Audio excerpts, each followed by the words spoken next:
But I am Fred Williams. I'm the head of school right here, and we're going to do a quick sort of show of hands.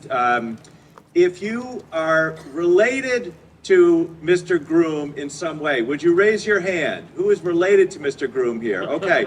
If you are a former faculty member or Rectory school administrator here today, will you raise your hand? That's a good, former. Did Maria? Maria, yeah, do you know something I don't? If you are somebody, a student here, and you have no idea who Mr. Groom is, raise your hand. There we go. Well, we're going to rectify that a little bit today. We're going to rectify that. As I said to Mr. Groom himself, just said, these students don't know who I am. I said, well, that's okay, because there's a hamburger on the other end for them, so they'll be happy about this. That's all they need to know. To those of you who are coming really more just for the Groom event, this is part of our Fall Family Weekend. It started yesterday, and we had a terrific day yesterday, a lot of parent-teacher conferences. We had a concert last night that was, I know you're a music fan, phenomenal concert, the Prism concert that was started after the Tang Center was constructed. Was it 2001? I can't remember who gave the message. Was 2001 maybe the first one? And this is when we just fill the Prism, fill the Tang Hall with different musical pieces. That was terrific. Then we had a wonderful dinner last night. We did the musical reveal, and the musical for this year will be Shrek, and then there was a slideshow. Today we have this event, and then we've got lunch, and then we've got some athletic games afterwards. So we're so glad that both our current parents and our current students, and then some friends from some years ago, can all be together as we dedicate spaces you're all familiar with, the Rectory Servery, the Rectory Dining Hall, in honor of individuals who we've already established. Most of you have likely never known. John and Odessa Hunsucker being one couple. These were the chefs who served Rectory with distinction for nearly 2 decades, and Mr. George Groom, a longtime Rectory faculty member, coach, dorm parent, and school trustee. Dedications such as these are rare and historic moments as we honor legendary figures who've distinguished themselves across a lifetime of service to our school. Their dedication, their personal qualities, and their impact are lessons for us all. This means regardless of familiarity, we're all fortunate to be part of this moment as we associate for perpetuity the names of those recognized today with spaces their presences have enlivened and enhanced. And if all this goodwill isn't enough, the focus for today is food, a topic which makes this a can't-miss scenario. Food is a critical component of the Rectory School experience for over 100 years. Rectory staff have been preparing food to nourish the needs of our community. These needs, however, go well beyond simply nutritional, as evidenced by the food critic Giannis De Laurentiis, who stated, "Food brings people together on many different levels. It's nourishment of the soul and body. It's truly love." Rectory is fortunate that those preparing and overseeing our meals across our history have done so with love as an oft-used ingredient. In fact, it's this essential item that helps elevate a simple dish to the comfort food we turn to when we seek to lessen our strife or angst with a hearty dose of caloric compassion. John and Odessa Hunsucker, Rectory chefs from 1950 to 1969, well understood this dual role food played. The Hunsuckers' contributions to Rectory School have for too long lacked the rightful acknowledgement they deserve. Today, we attempt to correct this oversight as we proudly and with the utmost appreciation dedicate the Servery and the Dining Hall in their memory. Regrettably, both John and Odessa have long since passed, but their kind-hearted, compassionate impressions left on so many Rectory alumni vividly survive. Cesar Chavez once said, "The people who give you food give you their heart." In 1950 at Rectory School, the dining hall was the home of John and Odessa Hunsucker. They loved food and knew how to cook it extremely well. They also understood the importance of creating a home-like meal environment for middle school-aged boys living in a residential setting and missing the comforts of home. The Hunsucker's dishes overflowed with flavor and with affection for the students and adults who enjoyed them. And we're honored to dedicate the Rectory Dining Hall Servery to their memory, as they provided a sense of family and the comfort of food enjoyed amid the fellowship of community. A display recognizing the Hunsuckers is now on prominent display in the Servery and awaits your viewing after this ceremony. Please join me in recognizing the Hunsuckers and all those, including our current Chef Dave, who have worked so hard to tend to the culinary needs of our community. A thank you to the Hunsuckers and all of us.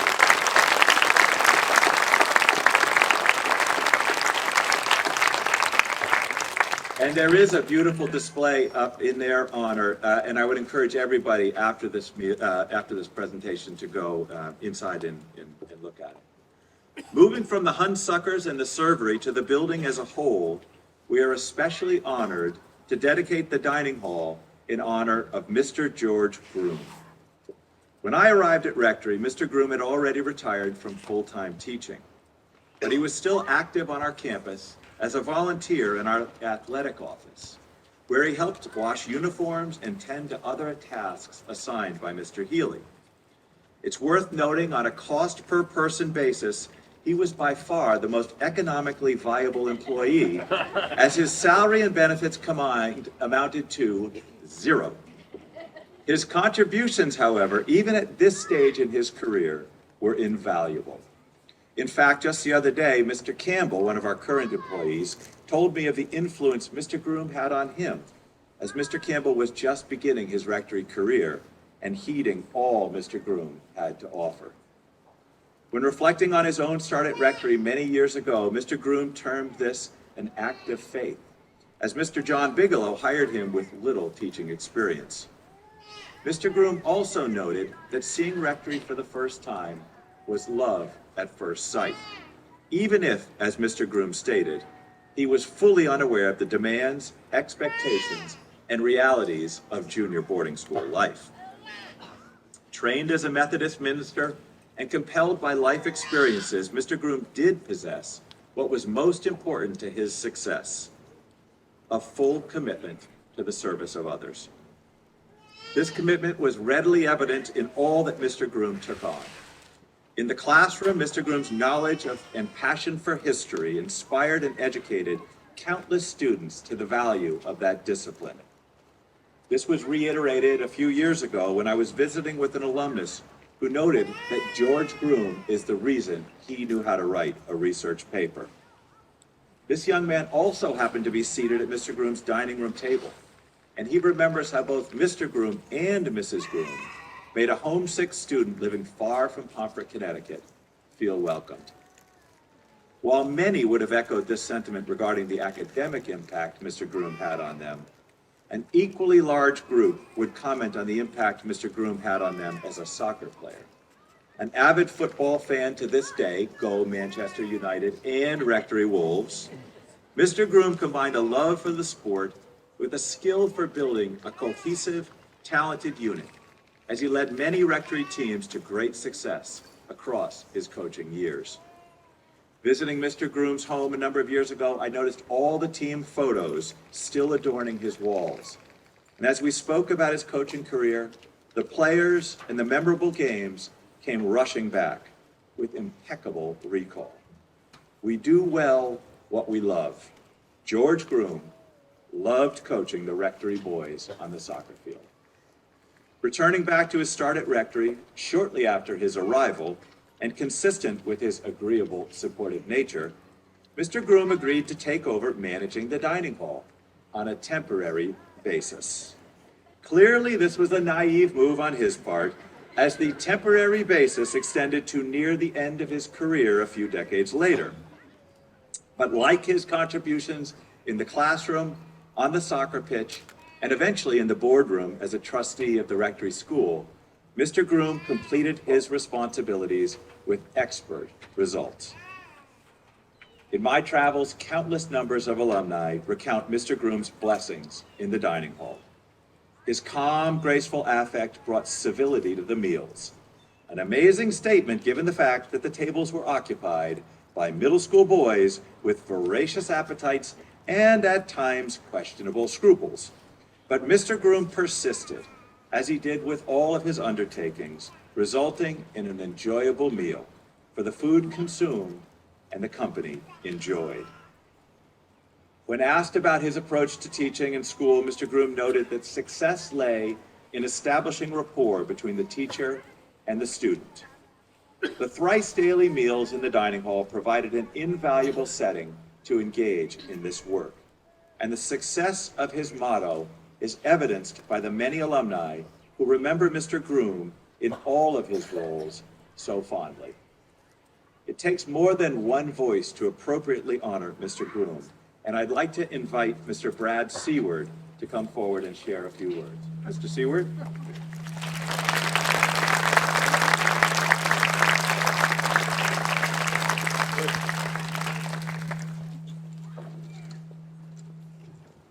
Would you rise, please?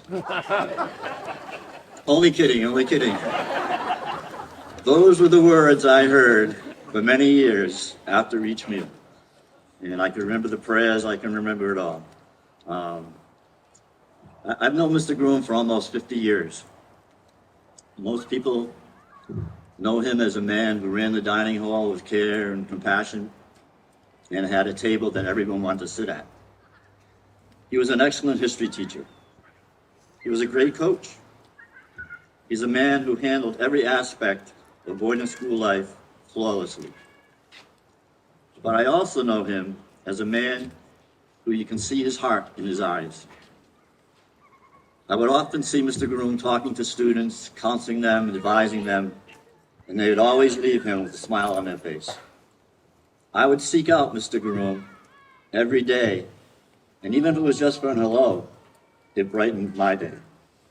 Although today, my ribs are still hurting from the hug he gave me.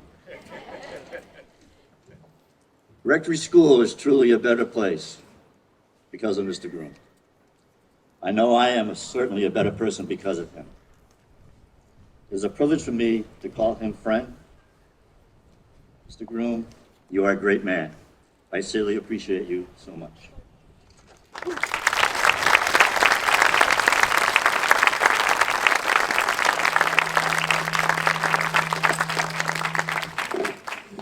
I'm struck by the fact that we are sitting here on the Seward Family Pavilion, a space that our students love so much, dedicated in honor of a family that the school loves so much.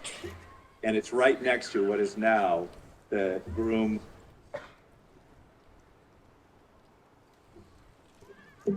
Dining Hall.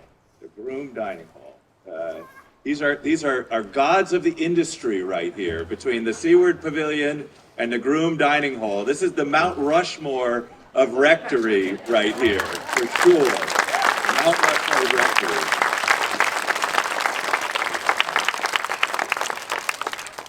We do now want to unveil the sign here. So Mr. Groom, can you come and join me as we make this public?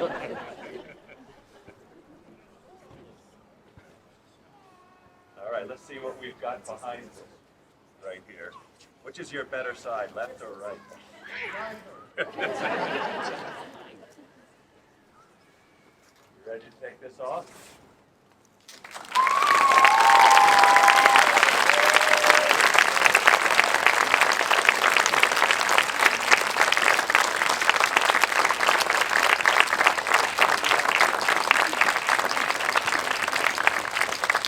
So this will, of course, be placed where the current dining hall sign is, and we've started to make some of the improvements to the dining hall.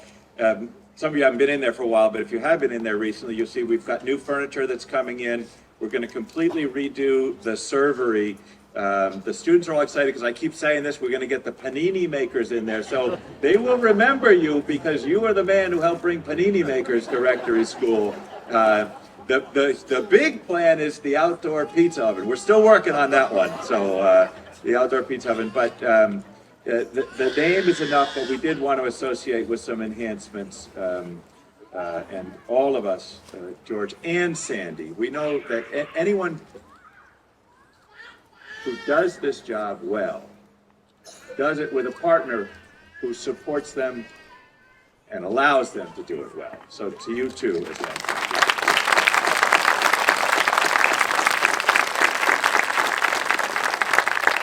Now, you don't just take away pride in your heart. I want you to know, I'm going to hold this up for everybody because we do have some former faculty here. This is 100 years. This is the publication that goes with our centennial. And I keep saying it was 103 years in the making, which is true. It was, just ask Lisa Levesque, 102 years in the making. But you've got a personalized copy to George and Sandra Groom in appreciation. So please take this.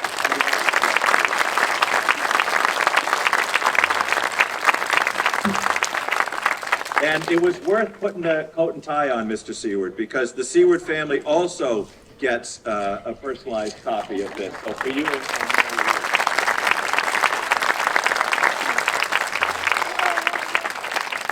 will you lead us in a grace before the meal as we then proceed into the dining hall to see the improvements and enjoy Chef Dave's cookout?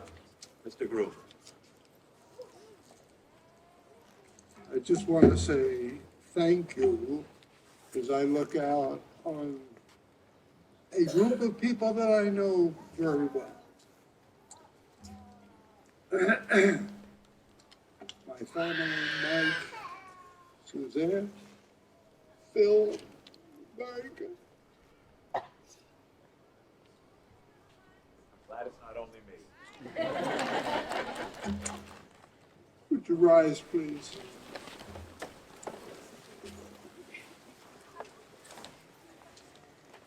God is great. God is good. Let us thank him for our food. By his hand we all are led. Give us, Lord, our daily bread. Amen.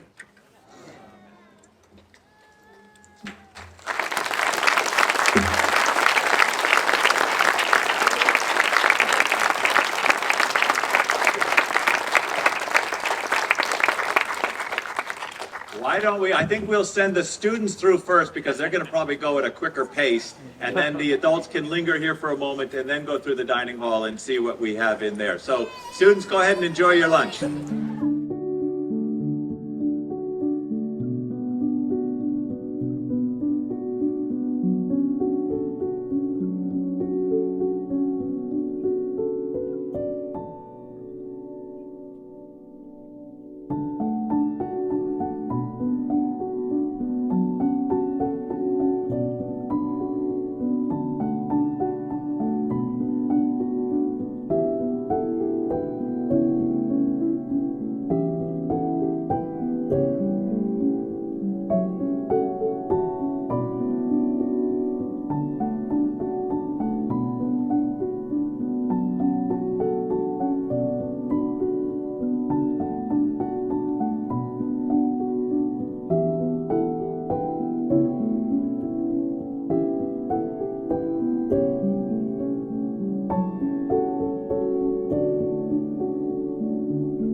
Look at this! Room dining hall, there you go. Oh my gosh!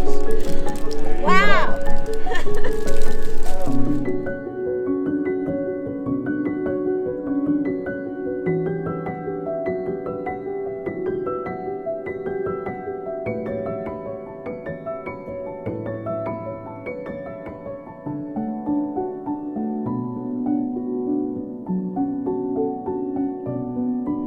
That's endless.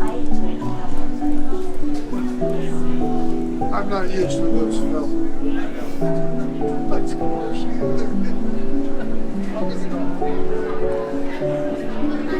It's just a place to be been.